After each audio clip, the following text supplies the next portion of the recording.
100 күн алкагында айыл чарба жана азык-түлүк коопсуздугун камсыздоо жаатында бир катар иш-чаралар аткарылды. Атап айтканда, баалардын туруктуулугун кармап туруу үчүн кум шекерди жана өсүмдүк майын сатып алууга 318 миллион сом бөлүндү. Сүт жана эт боюнча кластерлик долбоорлор киргизилген. Ага ылайык 4 сүт ишканасында сүттүн сапатын көзөмөлдөөчү санарип платформасы киргизилген. Айыл чарба жарманкелерин уюштуруу менен социалдык маанидеги азык-түлүктүн жеткиликтүүлүгүн арттыруу үчүн шарттар түзүлдү.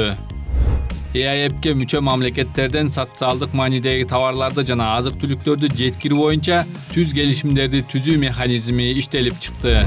Кум шекерди, өсүмдүк майын, мунай заттарын, минералдык жер семирткичтерди, дары-дармектерди экспорттоого тыюу салынды.